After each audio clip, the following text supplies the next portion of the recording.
Hello, everybody. Welcome to Asia House. Very warm welcome to those of you here at Asia House in London, and a very warm welcome also to those who've joined us online today for this hybrid conference. From compliance to growth, strategic sustainability in China and the West. It's a big and complex topic, and we're delighted today to have a range of speakers who can really help us delve into some of the detail and some of the challenges and opportunities associated with moving to a sustainable model and some of the differences in global markets, particularly in China and the Western world. This is a topic which, of course, at Asia House we've covered a great deal, and we're delighted to be working once again in partnership with the Cheung Graduate School of Business. Many thanks to CKGSB, who we have produced this conference in partnership with. I'm going to just give a very quick rundown of the agenda for today. We will hear some opening remarks very shortly from our chairman, Lord Green. We'll hear some remarks to set the scene from Aimin Yang after that, the General Manager of China Construction Bank here in London. And then we'll move into a presentation from Professor Zhu Rui from CKGSB, who will then join us on a panel with our other panelists to discuss some of the issues in more detail. But that's enough from me. Without any further ado, I'd like to invite our chairman, Lord Green, to come up to the stage.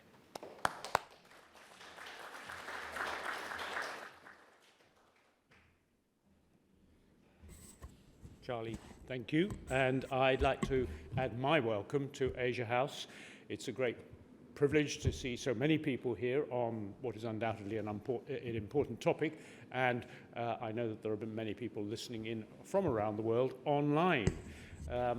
It's also a great pleasure to be working with the Cheung Graduate School of Business. My relationship with them goes back quite a long way to when I was with HSBC, and I've seen the way that the business school has become more and more significant on the world stage, and not just in China, in Greater China, but becoming more and more of a voice for business, especially Asian business around the world. And it's a great pleasure, as I say, for Asia House to be working with them on this all-important topic. Sustainability, whether it's China or the West, is actually a global concern for us all. And for businesses to be thinking about how they integrate sustainability into their business planning is, well, you could argue that there is actually nothing more important that they do. All businesses have to make a profit, of course. They have their shareholders' capital invested in them. They need to be able to give their shareholders a return. But increasingly, people are aware around the world that maximizing return to the shareholder, unless you've got a very short-term view of what maximization amounts to, involves becoming more and more conscious of your impact on the sustainability of the economies within which a business operates, the societies within which a business operates, and indeed, of course, the planetary environment within which we operate. And that means that any strategy for profit maximization on investment in business has to take account of at least three other things. One is, of course, how does the consumer react to the product? There's no point in producing products that consumers don't want. But these days, consumers are getting more and more demanding about the sustainability of the way you produce the product for them. So you're getting a voice from consumers wanting to the business to pay attention to sustainability. And of course, there's a regulatory environment, a political environment, a policy environment within which businesses operate, which is reflecting that same concern and placing more and more demands on businesses for sustainability of the way in which they go about their business. And then the third thing that I would add from my personal experience, admittedly that's now a few years back, but it was certainly true with HSBC then, and I am sure it's still true with HSBC now, and that is that your own employees, your own colleagues are demanding can I put it this way, a grown-up approach to sustainability. They don't want to see virtue signaling. They don't want to see a compliance department making sure we don't transgress the laws. They want to make sure that actually we think about sustainability as we go about our core function of business strategy and business development. So you get it from all sides. You get it from the consumer, you get it from the policy domain, and you get it from your own colleagues as well, and indeed even your own shareholders. All of which tells me that this is a topic that's just getting more and more and more important as the years go by. Every now and then you see headlines in the media suggesting a bit of a pushback over aggressive timeframes being set on carbon neutrality, EVs and so forth. The fact, though, is that with every year that goes by, we are also more and more conscious of the damage that we do to the environment and to the planet as a whole unless we get this right over the next few decades. There is therefore nothing actually more important for any business, and that's why I personally am delighted that we're having this session today. It'll be one of many as far as we're concerned, because this topic doesn't go away. There are no magic wands. You have to work away at it, and it'll be true. Well, I've largely had my career. It'll be true for the rest of the careers of everybody in this room and of their children and grandchildren too. So with that, by way of general introduction, I'm going to hand back to Charlie to orchestrate our discussion over the next hour. Thank you.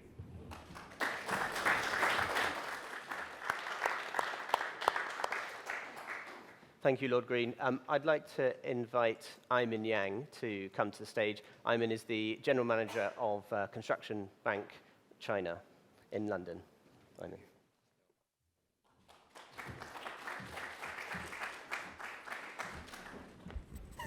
Thank you very much, Charlie.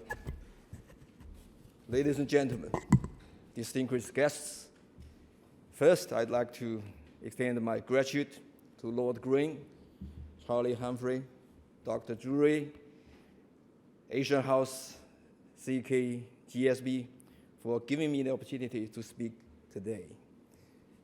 I'm also very pleased to see so many familiar faces among the audience this morning. The UK is an important leader in international strategic sustainability and is also at the forefront of global green finance initiatives. By establishing a comprehensive green framework, the UK actively promotes the cultivation of lasting, sustainable values within businesses and consciously manages environmental and socio-economic impacts. The UK is the first G20 country to require transparent climate change disclosures from corporations and financial institutions, making its green goals an inspiration to the global community. Similarly, China plays a crucial role in addressing climate change, one of the greatest challenges of modern civilization.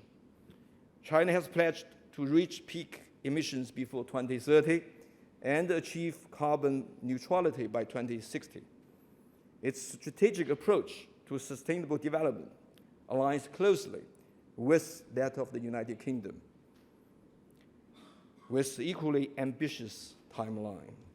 China is currently the world's largest producer of renewable energy, accounting for approximately 50% of its total electrical generation capacity. The clean energy sector contributed 40% to China's GDP growth in 2023. Furthermore, China leads the world in electric vehicle manufacturing and adoption, with new electric vehicle sales surpassing those of traditional vehicles. Additionally, China has established a multi-tiered green finance market system, with green loans and bonds ranking amongst the top in the world. Through my interactions with so many local community business leaders, many of them recognize China's commitment and practical actions in ESG. They also believe that China's efforts need to be more widely known to the world. China Construction Bank, CCB, is dedicated to supporting China in achieving its carbon neutrality goals. We have signed the UN Principles for Responsible Banking and have become a member of the UN Environment Program Finance Initiatives. At the end of 2023, our green loan balance was $530 million, equivalent to reducing carbon dioxide emissions by more than 173 million tons. Our inclusive finance loan balance exceeded $400 billion, making us the largest provider of inclusive finance in the market. We have received more than 30 esteemed social responsibility awards internationally and domestically, notably the Best Social Responsibility Bank. Our MSCI ESG rating has been upgraded from A to AA, the highest level among all Chinese banks. CCB's progress in ESG has also benefited from long-standing exchanges in green finance between China and the United Kingdom. CCB participated in the Sustainable Markets Initiative, which was proposed by His Majesty King Charles, and as the co-chair, CCB is committed to advancing the work of the China-UK Green Finance Working Group under the framework of China-UK Financial Services Summit. Global efforts to combat climate change require more international cooperation of this nature. As Nicholas Lyons, the former Lord Mayor of the City of London, said at last year's Easter banquet, any discussion on climate change must include China. We have more in common than differences that we realize. CCB London is the designated UK RMB clearing bank. As of last month, our cumulative clearing volume has exceeded 100 trillion renminbi, making London the largest renminbi clearing center outside China's sovereignty for 8 consecutive years. Due to asymmetrical regional development, the foundations for green transition vary significantly between countries and regions. For example, coal power accounted for only 16% of the EU's energy mix in 2022, lower than the 22% share of wind and solar power. However, in emerging economies in Asia, Africa, and Latin America, traditional energy still dominates. Developing countries face greater funding gaps, receive less aid, and have higher borrowing costs as compared to the developed countries.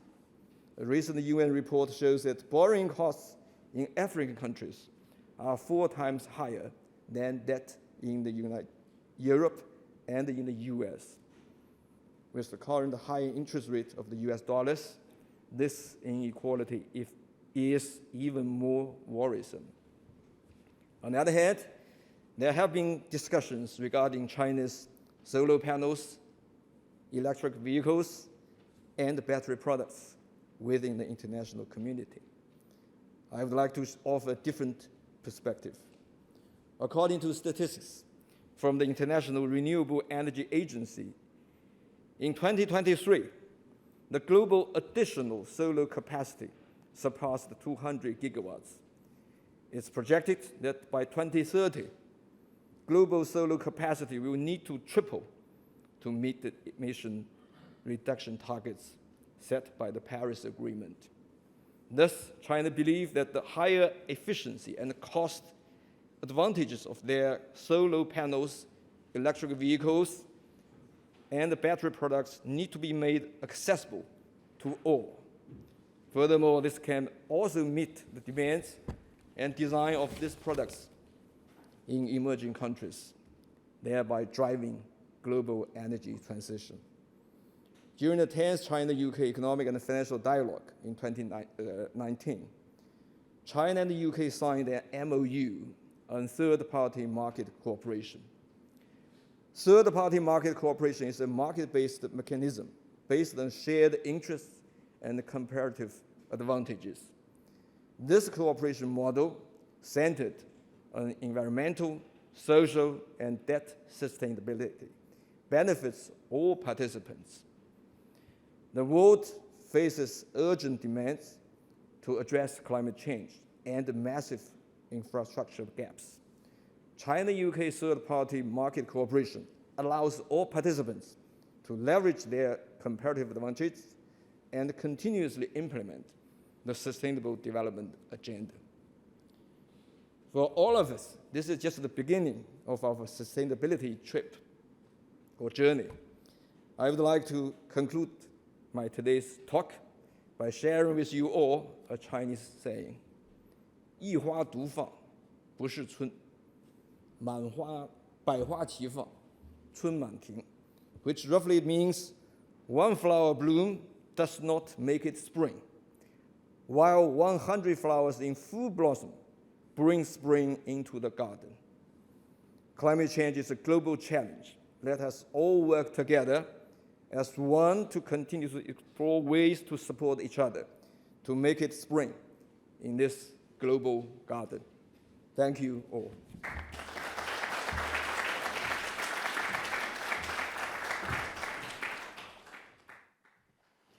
Thank you, Mr. Yang. I'd now like to invite Professor Zhu Rui. Professor Zhu Rui is the Director of ESG and Social Innovation Center at CKGSB, who's going to present some findings from her research to us. Well, good morning, everyone. It's a pleasure to be here, and also to see so many unfamiliar faces. Unlike this is my first time to join an Asian House activity physically, offline. I've been online, but great to be here offline. So I am a professor in marketing, so I teach at a business school at CKGSB. So what I'm going to share with you is a course that I actually developed 2 years ago. Roughly 4 years ago, but 2 years ago, we made rapid changes in how we actually, through teaching innovation, try to promote sustainability. So I'm going to talk about the course title, what I mean by business for good, and why is it important. And I'm going to talk about how to do it, which is actually a major research I have conducted to develop an ESG map, which is easy to use for entrepreneurs. And finally, I'm going to show you how I promote it through business school education, a class that I do in CKGSB.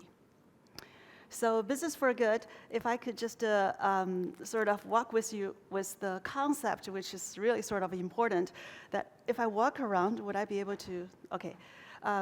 It's long, but I still want to read it so that you are with me on the same page. To me, it means enterprises explore the social value of their core competencies and incorporate it into their corporate strategies, business development, and resource allocation, and so that you can better realize your commercial value by creating social value and truly achieve sustainable development and become a significant force for social progress. And I want to make several notes. One is what I claim is business for good. It's not the sole solution for creating social value, because we do have governments, we do have NGOs, but for enterprises, this is the most efficient way because it ties to your core competence. And finally, what I want to say to my students, at least, and it works well to them, to say altruism is the best way to serve self-interest. And so how do you do it? If you define the concept that way, and if people acknowledge this is the way to do business, but is there a systematic way that you can approach business for good? So I proposed a triangle theory, which was originally proposed in 2019 in a book I called Enterprises of the Future. And there I say these 3 pillars are important, are critical for doing business for good. The first one starts with the values of shared benefits, which is very easy to understand. If you think about your mission, your value system, and does it actually cover shared benefits, multiple stakeholders, not just yourself? And secondly, you have the institutional support, and such mutual value system will guide institutional support to have an ESG-focused institutional support. But really what's important to me is the last one, which I red circled it, is to integrate your core business into the societal concerns. And that's where corporations can actually spend their efforts and time on. But how to do this? And this is where I want to really spend some time talking about the framework I developed 2 years ago. So I made an ESG assessment map, something that I presume you can scan QR code somewhere around this house, and you will be able to see a clear version of the ESG map. But I want to quickly run through why we developed this map. There are so many guidelines out there in the world. Why do I need to spend extra efforts to develop this? And why is it different from other tools? And how did we develop this map, and how to use it? Chairman Mao used to say, from the masses to the masses. And for me, it's really from the entrepreneurs to the entrepreneurs. And I'll explain to you what I mean by that. From entrepreneurs, I had this course from 4 years ago, Business for Good. It's a 2-day theoretical course. And my students are these EMBA students. These are entrepreneurs in China. They are top of the cream, successful entrepreneurs. After the 2-day lectures, they say, yes, I want to do Business for Good, but I don't know where to start. Is there a tool that I can follow that's easy to get on? However, the reality is the mainstream guidelines are vast and complex. It's hard for them to grasp. And so really, for me, two entrepreneurs, what I'm doing here is not to create external standard dictating disclosure, nor capital assessing, representing agencies assessing your performance, but rather this is really for enterprises, for entrepreneurs, that you can start from your own company, what you can do to really do good in your business, and through creating social value to create more economic value. And so how do we develop this? We actually selected all the major guidelines out there, compared them, and then we did sorting, reorganizing, and eventually we came up with this map, and to look at it more clearly, and these are the final products that we have. So if you look at this map, we basically capture 3 key elements in E, and that includes carbon emission, pollution and waste management, and resource management. And of course, within each topic, and there are minor, not minor, but small points as well. And in social, what I mean by social, these are different stakeholders, like customers. How can you, like Lord Green was talking about, how can you satisfy your customers through these more sustainable products, and how to serve the underserved population? And for employees, how can you actually provide a platform for employees to grow, and also to have an open and inclusive work environment? And community means that make sure that you are actually making the community better by going there to do business and not to do harm. And eventually, and finally, we have the partners. G turns out to be particularly important in certain areas in China. And so G includes strategies and mission, ethics and transparency, and ownership and governance. How to do it? How do you use it? To my students, I tell them that you can do this through self-assessment, which one you have done. You can talk to your colleagues, and you can identify areas that you can work with. And this is really meant to be all enterprises. I want to share with you some data that I collected from our EMBA students, that how they perceive this map and how they have utilized this map. And so far, till last month, I have collected data from nearly 700 EMBA students in CKGSB. Keep in mind that these are CEOs, these are chairmen of their corporations. And so I asked them 2 questions. That goes through the map, ask them 2 questions. One is, tick topics that you have addressed in your company. And second one is, if you were to choose one topic that you want to improve over the next year, which one would you choose? So let me show you the data. First one, I want to show you topics that more than half of the students have not addressed in their company. Okay, so if you look at these items, it's interesting, I color them in different ways. So the gray means E. So more than 70% of the students haven't analyzed their carbon emission data during production or operation. So if you haven't assessed the data, then you really can't really think about where to save. And for S, more than half of the population, at least in my data set, haven't thought about serve the underserved population or employee disadvantaged groups, and other issues as well. 80% of the students in my class haven't disclosed ESG impact data, and there are other G items. And I also want to share with you some very interesting data, which area they want to improve on. So I tell them, okay, just circle one topic that you really want to improve on. And the data is quite striking. If you can see the very left bar, that's overwhelmingly dominant. And you probably want to know which one is that. Let me show you with the bigger font size. This is more than 100 students out of close to 700 students chose this item to do over the course of next year. And the topic is include positive social impact in their corporate strategy. And this is something that they want to improve on, which is G1-1.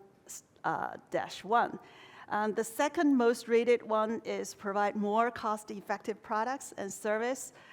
The third one is use recyclable or renewable resources, and followed by refined ownership, governance structure, et cetera, as you can see this. We have a lot more data. If you're interested in, I'll be happy to share afterwards. But I want to share with you some examples, some of the outcomes, some of the outputs from this course, which is also a teaching innovation I did at CKGSB. So I created this year-long required course for our EMBA students.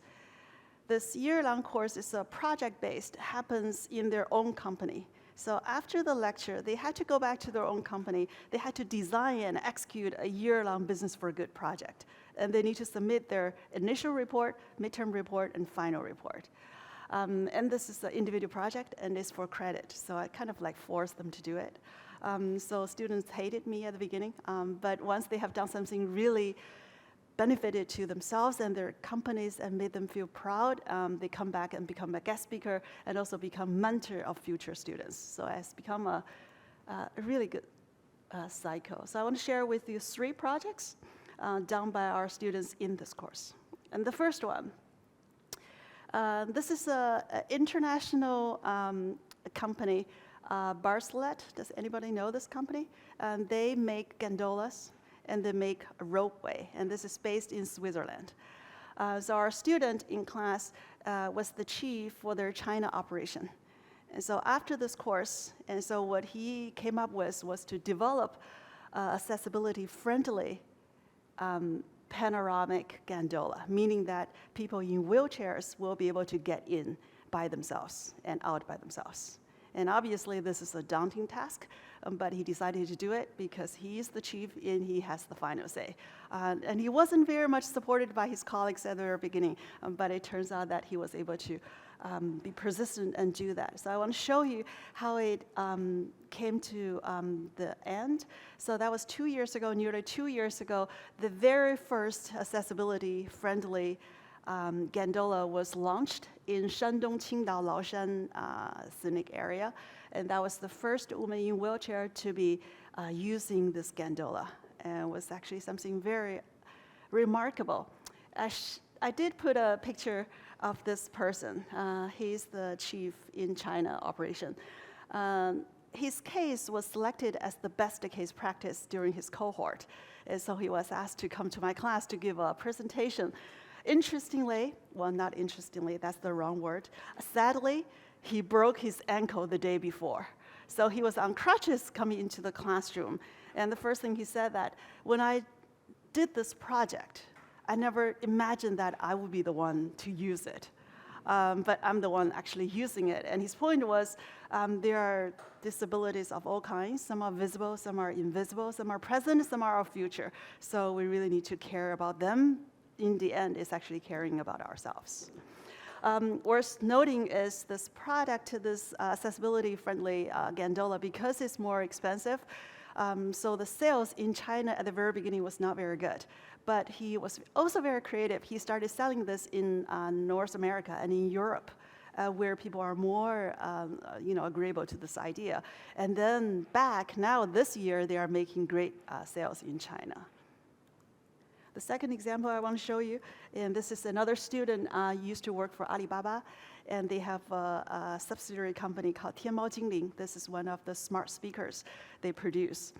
So what he did for his project was, used to be for these kind of products, for the packaging, what you do is you have a cardboard package, and then you have a plastic wrap on top of that.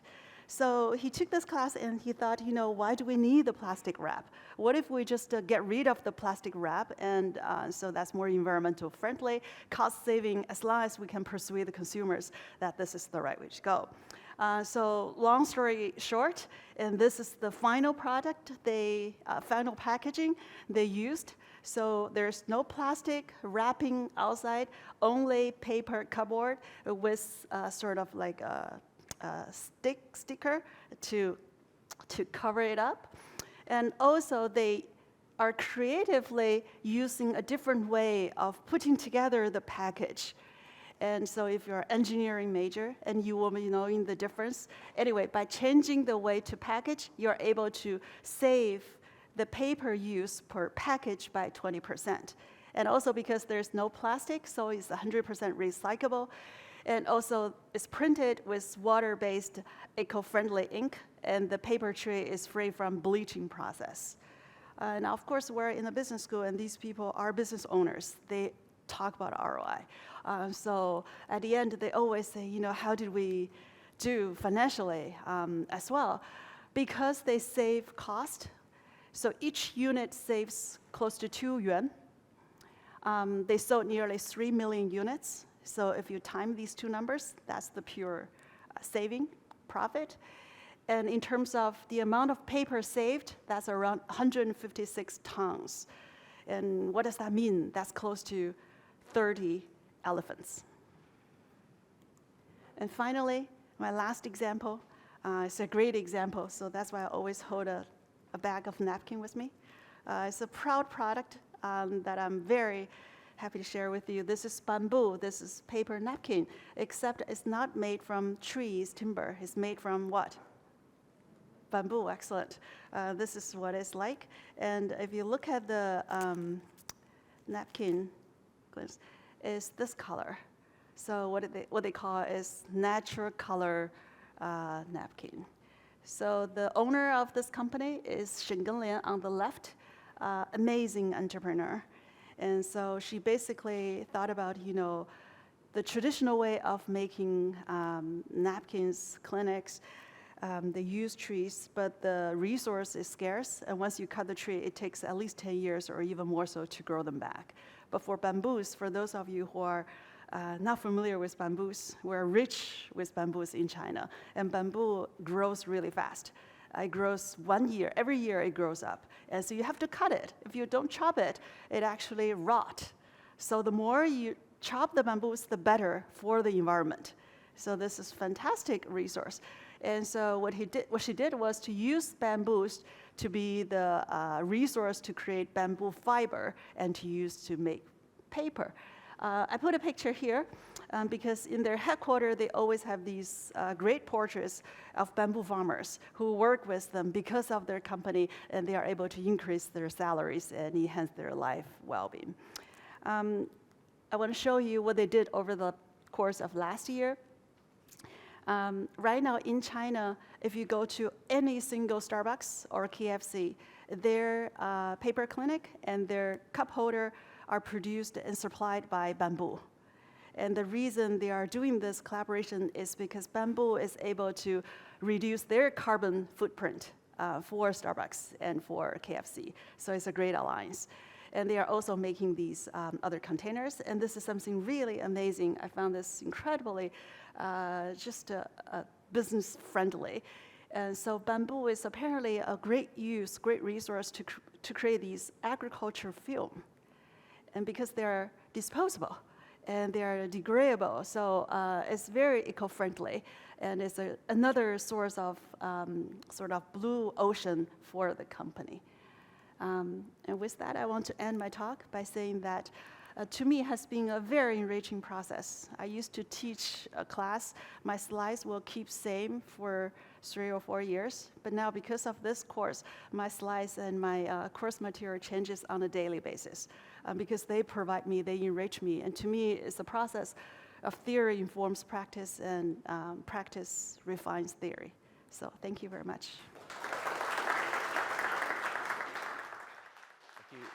Thank you, Professor Jure. I'd like to invite our panelists, our other panelists now to join for the final session.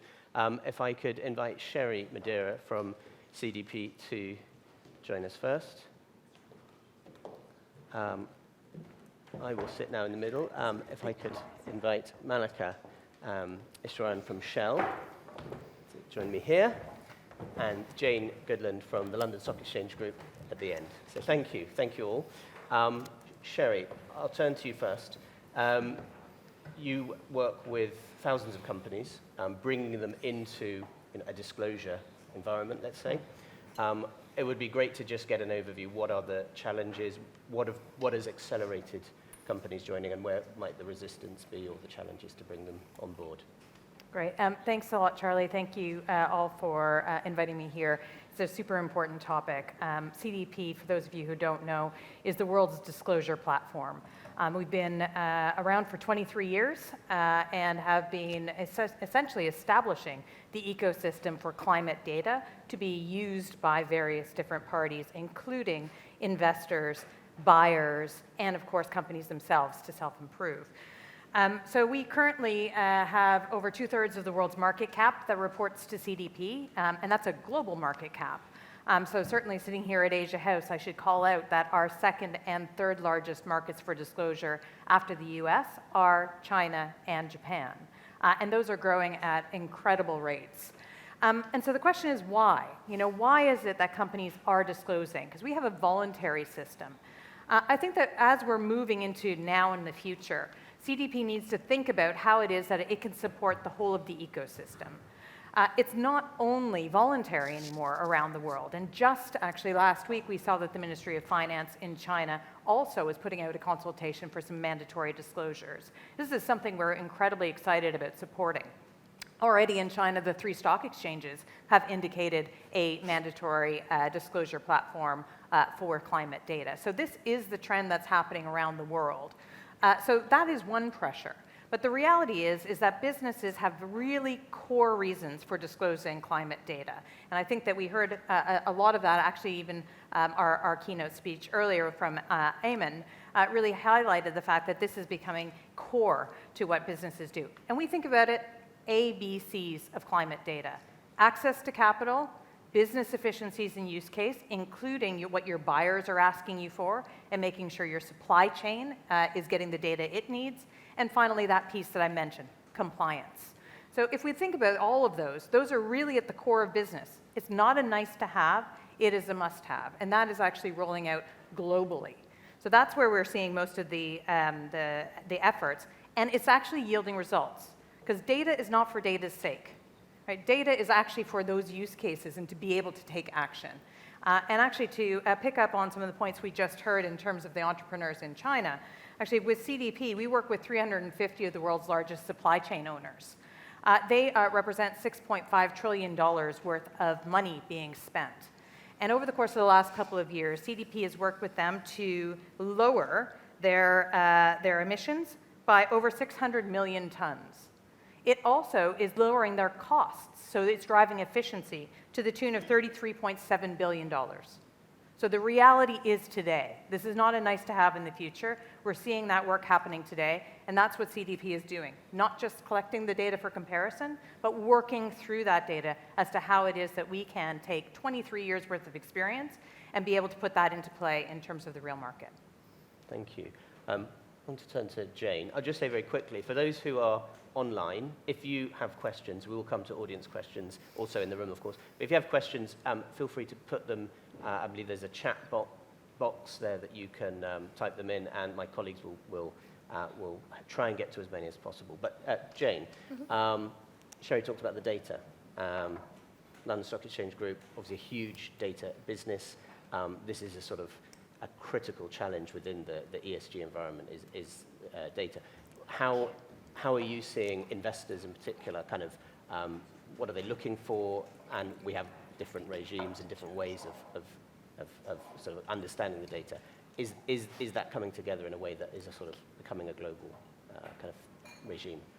Yeah, I'm happy to talk to that. But first of all, thank you for the opportunity. This is a really, really important topic, bringing together two brilliant countries. So thank you, and hello to everyone online and in the room as well. I think the short answer is yes. We are seeing convergence.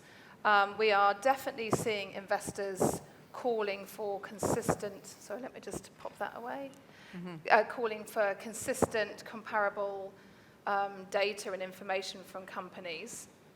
And so one data point I would just highlight is that we conduct an annual survey of asset owners around the world, and we've been doing this for a number of years. And one of the things that we ask them is, are they integrating sustainability considerations into their investment strategies? And last year, the data point was 80%, which to me says this is just commonplace now. And so investors, asset owners who are allocating capital need investment-grade information and data to be able to make their investment decisions. But that's not the only reason why information and data is important. I think we need to remember that actually information informs business decision-making, resource allocation, as we heard earlier as well. So I think that investors need the money, need kind of the capital and information to be able to allocate capital, but businesses need to have that information. That's management information. So we know that investors are interested, and we also know that we're seeing convergence around international standards, around reporting requirements, including China's rules, new rules and guidance, which is very much aligned to the new standards by ISSB, the International Sustainability Standards Board. And just on that point, we're seeing jurisdictions around the world looking at ISSB and figuring out how they can adopt, or to the extent to which they're going to adopt this international standard. And that's something that we feel quite passionate about, because we do believe that the interoperable nature of disclosure regimes around the world is absolutely critical. Because if you think about an investor, more often than not, their portfolio is global. So we need to be able to allow investors to compare and contrast investment opportunities globally. Recently, LSEG launched a call for action, really sort of making very clear that it's our wish that we see adoption of ISSB or similar at pace. And 120 investor signatories joined us in that call for action, and we will, and corporates actually, and we will continue to add signatories to that list, I'm very sure. Because that's really important, that the market sends a very clear signal to policymakers around the world that we need this information to be able to accelerate climate transition and move towards a more sustainable economy. This is consistency, effectively. Yeah. Great. Malika, if I could turn to you. We saw the fantastic picture of the bamboo producer. That's the sort of micro level. Could we zoom out?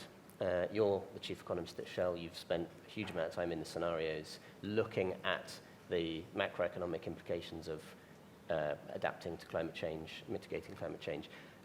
There's an age-old adage, who's going to pay for this, and what is the sacrifice that we have to make to protect the environment? But is it really that simple? I suspect not.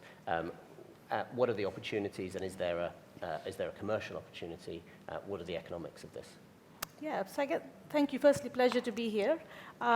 Obviously, the region, and particularly China, is absolutely fundamental to any discussion around climate change. So I get asked this a lot, what's the cost of mitigating, what's the cost of addressing climate change? And I always sort of change the topic a little bit to say, well, what's the counterfactual? What's going to happen if you don't do it? And again, there we see climate impacts will have real economic effects on economies and on growth. So it's a little bit of a false argument to say if you take climate action today, somehow you're hampering growth. I think in the long term, if you want to secure growth, you would need to address climate change to start minimizing some of those impacts of catastrophic climate change. And the thing is, we're starting to see some of these impacts sort of come through at a lot sooner than what the science was even saying a few years ago. You're seeing sort of real economic damage from floods in US, in Europe. You're seeing real economic damage from some wildfires, from famines, from droughts. So I think those economic impacts need to be considered as the backdrop for if you don't do any action. And when you match those two up, the cost of taking action is actually a sort of some order of magnitude smaller than the kind of impacts and economic losses you might get if you didn't do it.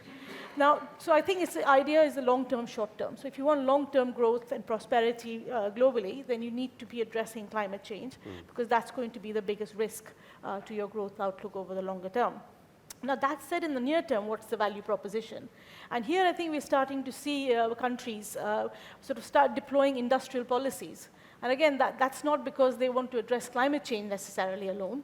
They're also looking at what is the opportunity that this growing market for low-carbon goods, services, solutions, what is that market, it's growing, and what is their opportunity to put national companies, to put their industrials in a front foot to get a larger share of that market. You're seeing it in China with through their 5-year plans, but you're also seeing it in Europe through the Green Deal, in the US through the Inflation Reduction Act. So again, there's opportunities in the near term to actually secure the future growth industries as a growth driver for a lot of economies. So again, that's the short-term sort of play, if you like.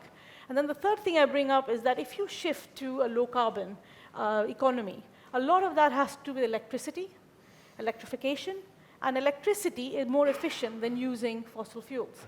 So if you have an electric car or if you have an electric heat pump, they're actually more efficient in providing you what you need, the service, than fossil fuels. So you have the efficiency benefit to your economy of actually making that transition. Thank you. Professor Jure, just quickly, it would be very interesting to get a sense. We saw a great example of a Swiss company through their Chinese business head developing some business for good. It would be very interesting if you have any sense of how the Chinese businesses are looking at the international market as they go out. We need consistency. We need to sort of work together. We understand that. Absolutely. We're seeing China doing a lot in its own right, but it's the interoperability and the engagement. Are there major differences to overcome? Well, first of all, I think I really like what you are pointing out is don't just look at this as a cost, as an opportunity. If you can make this as a win-win situation, and it's really the idea of shared value. If we can create the pie bigger, everybody gets more. And so back to the bamboo example, they are going overseas. And in fact, they are collaborating with Kimberly. Why they are collaborating with Kimberly? Because for diapers, there's one layer that's the most important to absorb water. And then with bamboo pulp, it's actually more, there's more air. So it's more comfortable experience for babies and for adults using these diapers. So Kimberly has been looking for a material substitute for the traditional resource. So now this is a win-win situation. And so are there challenges to overcome? Of course there are, but I think we go for the bigger win. Yeah, great. Now I want to come to questions shortly. Just a couple of points before we do that. Malika, just come back to you. I know that Shell has had a project with the State Council, Development Research Council within China. I believe you've led on the engagement there.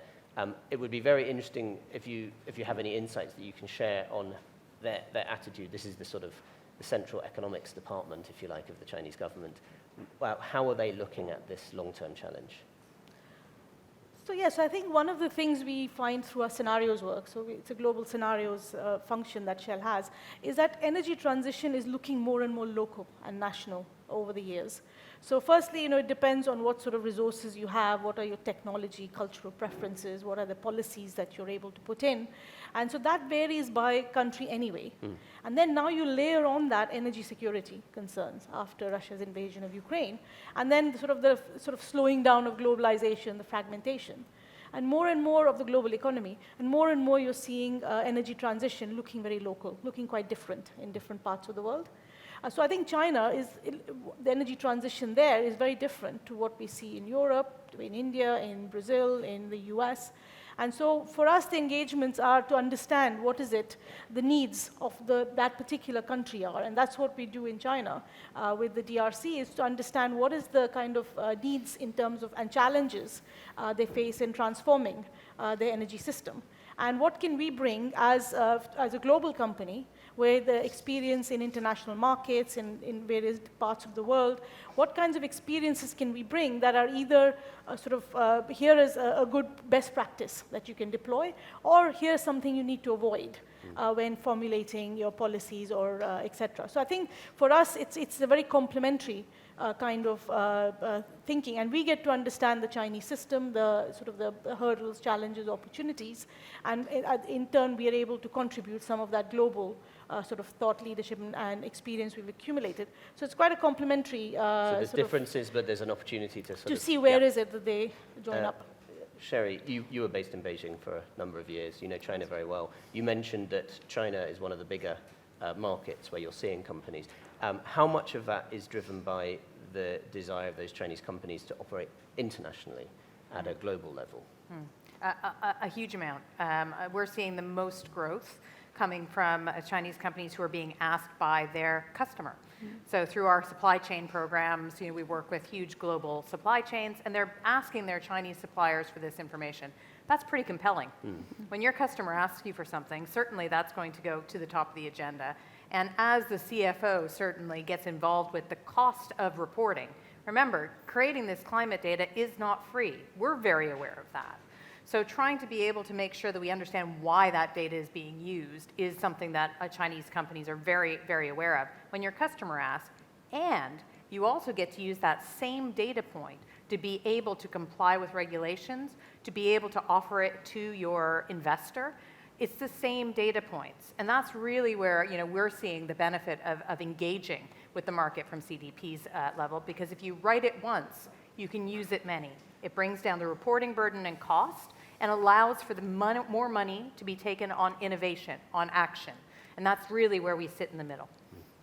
And Jane, you mentioned consistency across data. We've heard about the different, you also talked about the standards through your call to action. Can you just give us a quick sense of the compliance? So we are seeing some compliance coming in. The stock exchanges in China, we have various regimes. How far are we from lined up, and are regulators talking to each other? There is some convergence for sure, but I think we shouldn't be complacent.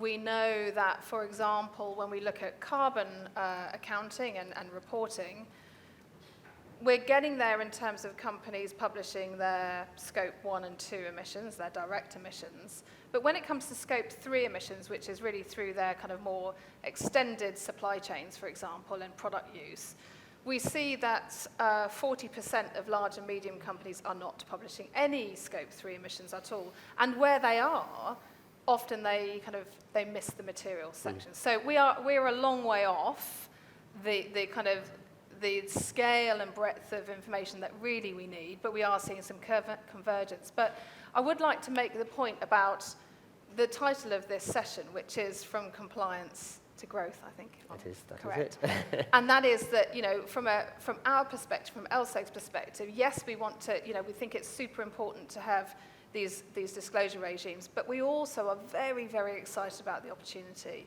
We see huge growth in sustainable finance. We have Chinese companies and organizations raising billions and billions of dollars of capital on our sustainable bond market, accessing international debt markets. We also have partnerships with Chinese organizations to create ESG indices. So we're starting to see a really exciting period of time in terms of sustainable finance in China. And, and I think that this is just the beginning, really, in terms of using capital markets to kind of supercharge the green transition. Yeah. Right, I'd love to take some questions if we have any. If anyone has a question, if you want to raise your hand.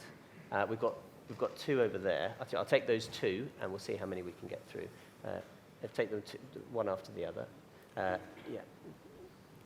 Thank you.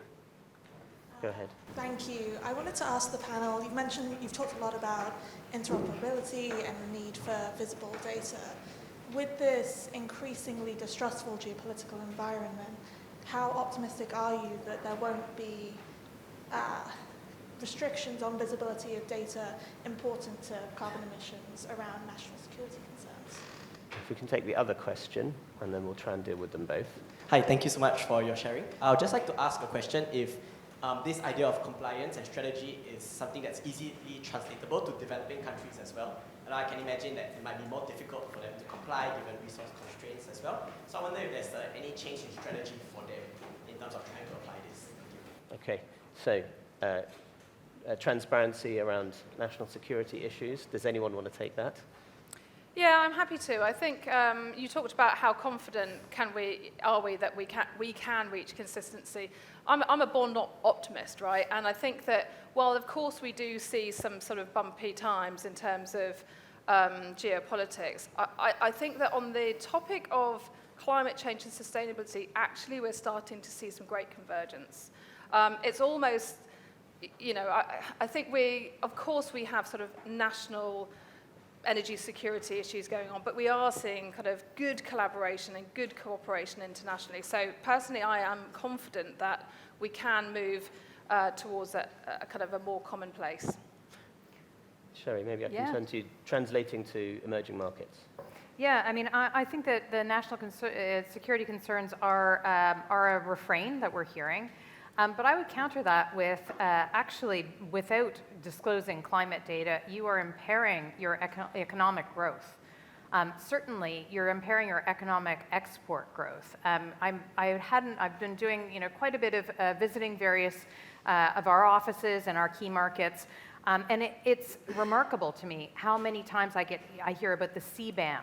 Both the UK and Europe have a carbon border adjustment mechanism.